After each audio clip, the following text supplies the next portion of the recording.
Praise the Lord, everyone, in the name of Lord Jesus Christ of Nazareth. అయితే ఈరోజు inspiration by the holy spirit is that call upon the lord in the time of distress and he will lift you up. కీర్తనలు 118:5 ఏముంటుందంటే, psalms 118:5లో, నేను ఆపత్కాలమును నేను యెహోవాకు మొరబెట్టిన ఆయన నన్ను విడిపించి గొప్ప విశాలమైన స్థలంలో పెట్టినని బైబిల్ ఉంటుంది. సో ఈ వాక్యం ఎందుకు మీకు చెప్తున్నా అంటే, సో మీరు ఎట్లాంటి సిచ్యువేషన్స్ అయినా మీరు వెళ్ళొచ్చు. ఇప్పుడు అంటే ఇక దెర్ ఇస్ నో వే, అన్ని డోర్స్ క్లోజ్ కావచ్చు, ఏం అర్థం కాని పరిస్థితులు ఉండొచ్చు, గందరగోళంగా ఉండొచ్చు.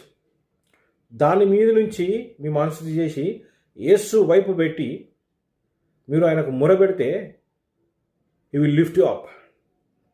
దావీదు అంటాడు కీర్తన 91లో కూడా ఏముంటుంది అంటే, ఆపత్కాలము నాకు మొరబెట్టుము నేను ఉత్తరం ఇస్తాను. జీసస్ క్రైస్ట్ జీవమైన దేవుడు అని ఎట్లా తెలుస్తుంది అంటే, నీ టఫ్ సిచ్యువేషన్లే నువ్వు పోతున్న ప్రతి డోర్ క్లోజ్ అయిపోతుంది కదా, ఆ టైంలోనే నిజమైన దేవుడు యేసుక్రీస్తు కాదని నువ్వు టెస్ట్ చేసుకోవచ్చు. నీకు నిజంగా విశ్వాసం ఉంటే ఆ టైంలో ఆయనకు మొరబెట్టు, ఆయనకు నువ్వు విడిపిస్తాడు.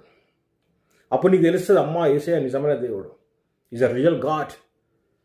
డోర్ అంటే ఎటువంటి పరిస్థితులకు వెళ్ళి ఇక ఇక్కడికి వెళ్ళి నాకు డోర్స్ ఓపెన్ అవ్వట్లేదు, క్లోజ్ అయిపోయింది, గందరగోళం ఉంది, ఏంది నాకు అర్థం అవ్వట్లేదు, ఎవరు అడిగినా హెల్ప్ చేయట్లేదు, ఇట్లాంటి టైంలో యేసు ప్రభు అనేది మీకు తెలుస్తుంది.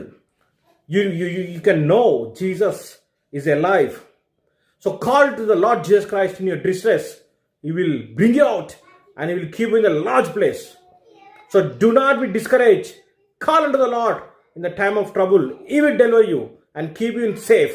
God bless you.